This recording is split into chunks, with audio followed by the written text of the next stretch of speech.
حلالي أنت لا أخشى عذولا همومكتي خبر باندې پوښوي کنه الله تبارک وتعالى دی زمونږو د تاسو د ایثار او د قربانی جذبه هغه برابر کی چې کله د ایثار او د قربانی جذبه برابر وي بیا بچی دې نو سر نتیجه په باندې داسې روزي چې چلتا پھرتا هر مسلمان به د هدایت چشمه وي الله تعالی به تنه هدایت خوري ظلمت پته نه خوري لکه نن دی مسلمان حال دی زه تر رسیدلې دی چې دغه مسلمان نه په ځای د هدایت باندې ظلمت خوريږي لګیا دی بلکې تاسو دنیا کې وګورئ زما استاد جامه هغه خلکو چې دین هغه بدنامه کړی ده زما استاد سره عمل داسې شته چې دا غي د وجه نه مونږه بدنامه کړی ده صحیح شو کنه نو دورنګي به پریدو نفس ایمان دورنگی چھوڑ کر یک رنگ ہو جا سراسر موم ہو یا سنگ ہو جا او زتا استا ہر کلا اکثر بیان کی او شعر ویما زبا سے کہہ بھی دیا لا الہ تو کیا حاصل دل و نگاہ مسلمان نہیں تو کچھ بھی نہیں یا زما الفاظ دائی الفاظ دل کا ترجمہ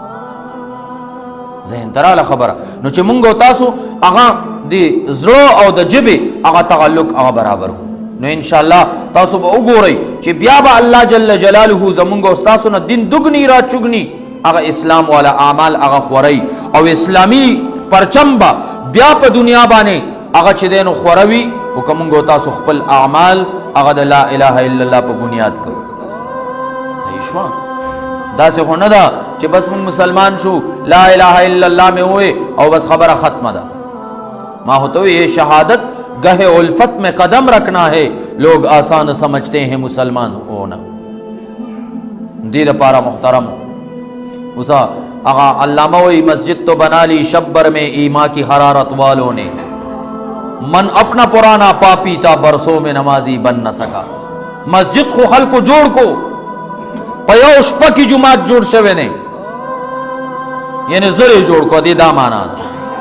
مسجد تو بنا لی شبر میں ایما کی حرارت والوں نے من اپنا پرانا پاپی تا برسوں میں نمازی بن نہ سکا کلو نہ تیر شو لیکن منز گزاری نشو تاسو منز دی تو دا منز چٹول راغلیو دا منز دے قسم دے یو بل دا شرم راغلیو خلق وہی شیرہ سدے لانے منز گزارا نہ دے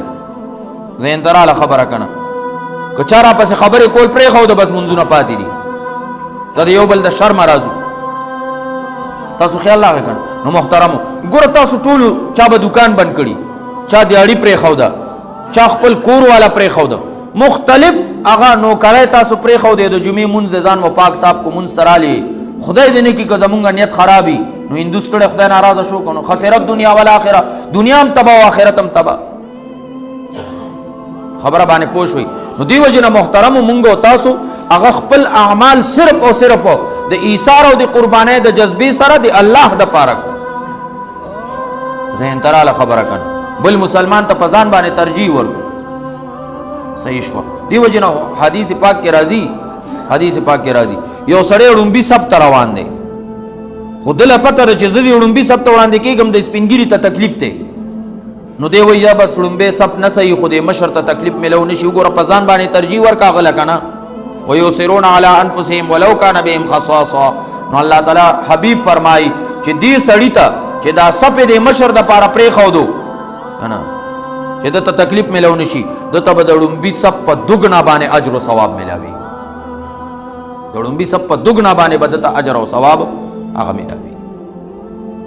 نو دی وجنه محترم چې مونږ تاسو دغه سیز هغه انتهایی خیال وساتو به ان شاء الله کنه الله تبارک وتعالى دی زمونږ استاسو د زړونو حالت او کیفیت اغدا بدل کی چینل کی اپڈیٹس حاصل کرنے کے لیے ہمارے اس چینل کو ضرور سبسکرائب کریں اور ساتھ میں بیل کا بٹن بھی دبائیں تاکہ بذریعہ نوٹیفیکیشن ہم آپ کو آگاہ کر سکیں. شکریہ.